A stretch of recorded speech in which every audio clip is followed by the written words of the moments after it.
8월 23일 오늘 만나 성경 말씀은 예레미야 51장 45절에서 50절 말씀입니다.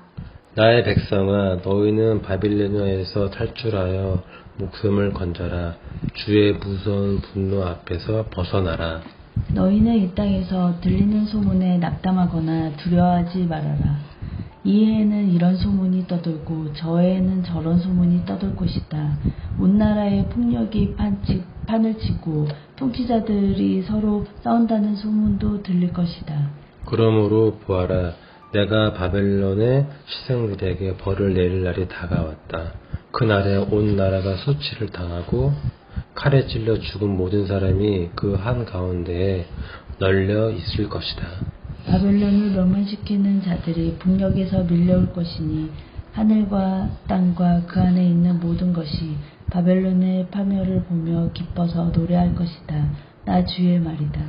세상 사람들이 바벨로니아 때문에 칼에 죽은 것 같지. 이제는 바빌로니아가 이스라엘 사람을 칼로 죽인 죄로 쓰러져 죽을 차례이다. 칼을 모면한 이스라엘 사람들아, 서성거리지 말고 어서 떠나거라. 너희는 먼 곳에서라도 주님을 생각하고 예루살렘을 마음속에 두어라. 아멘. 오늘 만나러 만나주시는 하나님을 기대합니다. 한 민족이나 한 국가를 향한 하나님의 심판은 종종 전쟁을 통해 임하곤 했습니다. 전쟁 심판은 전면적이고 비참합니다. 할 수 있다면 전쟁은 억지하고 피하는 것이 상책입니다. 해당 민족이나 해당 국가에 살고 있는 모든 이들이 그 피해를 고스란히 받기 때문입니다. 바벨론 제국은 정복지 백성들을 포로로 끌고 가서 모자이크 형태의 집단 거주지를 각각 이루어 살도록 했습니다. 이스라엘도 그중 하나였습니다. 거주하는 동안 창궐한 바벨론 제국의 문명에 동화되도록 했습니다. 포로로 끌려온 정복지민의 엘리트 계층들은 소위 친바벨론파 인사로 양성하려는 의도가 있었던 겁니다. 하나님께서는 당신의 선민을 징계하는 도구로 바벨론 제국을 잠시 사용하셨습니다.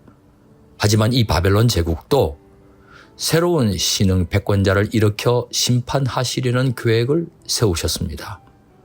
바벨론은 창세기 바벨탑처럼 높아지려는데 급급했기 때문입니다. 이에 하나님께서는 당신의 백성들을 향해 탈출하라고 하십니다. 45절. 나의 백성아, 너희는 바벨로니아에서 탈출하여 목숨을 건져라. 주의 무서운 분노 앞에서 벗어나라. 50절. 칼을 모면한 이스라엘 사람들아, 서성거리지 말고 어서 떠나거라. 너희는 먼 곳에서라도 주님을 생각하고 예루살렘을 마음속에 두어라. 하나님은 이스라엘을 나의 백성이라고 부르셨습니다. 이 백성이 아닙니다. 이스라엘은 특별한 언약 관계에 있다는 뜻입니다. 예레미야는 하나님께서 바벨론에게 진노를 쏟아 부으실 것이니 계속 거주하다가 그 진노에 당하지 않도록 사전에 예고하고 있는 것입니다. 또한 이스라엘은 들려오는 페르시아의 침공 소문으로 말미암아 두려워할 필요가 없다고 안심시켜 줍니다. 46절 상반절. 너희는 이 땅에서 들리는 소문에 낙담하거나 두려워하지 말아라.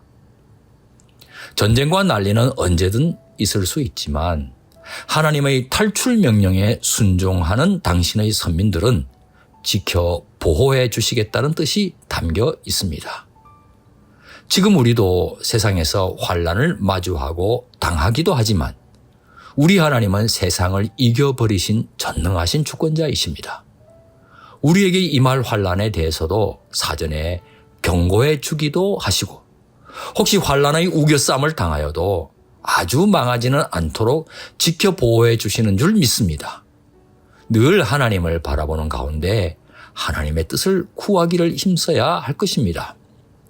바벨론 탈출은 제2의 출애굽과 같습니다. 애굽과 바벨론은 고대 사회에서 천하를 호령하던 패권 국가였습니다. 그 애굽을 이스라엘이 탈출하여 약속의 가나안 땅에서 이스라엘 국가를 형성했듯이 이제 바벨론 탈출 역시 약속의 땅에서 새로운 이스라엘 형성의 깃털이 될 것입니다.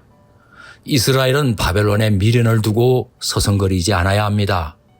화려하지만 멸망의 길로 향하는 바벨론을 즉시 탈출하여 공의로우신 하나님의 영원한 통치가 드러나는 거룩한 도성 예루살렘으로 가야 합니다.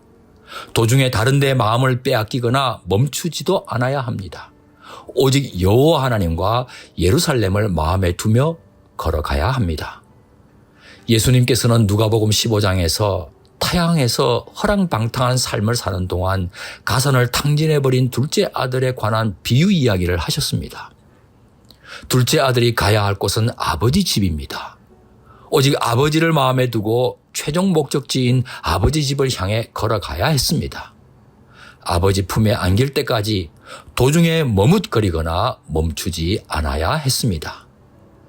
영원한 기쁨과 감사가 넘치는 삶을 누리기 위해 하나님 품에 안겨 하나님 말씀에 매 순간 순종하는 것을 인생의 최고 목적으로 삼는 높은 뜻 성도님 되시기를 축원합니다. 기도하시겠습니다. 언약의 백성과 자녀들을 사랑하시는 우리의 아버지 여호와 하나님, 환난을 피할 수 있도록 사전에 경고해 주실 뿐만 아니라 모든 환난을 통과해내도록 지켜 보호해 주시니 감사를 드립니다. 언제나 하나님의 음성에 귀를 기울이는 지혜자로 살겠습니다. 귀하신 예수님의 이름으로 기도하옵나이다. 아멘. 이제 두 가지 제목으로 함께 기도하겠습니다. 첫째, 오늘의 말씀을 따라 기도하겠습니다. 하나님께서 떠나라 하실 때는 즉시 떠나게 하시고 도중에 미련을 버리지 못해 뒤를 돌아보거나 다른 데 마음을 빼앗기지 않고 최종 목적지를 향해 뚜벅뚜벅 걸어가게 하소서. 둘째, 사회와 환경을 위해 기도하겠습니다.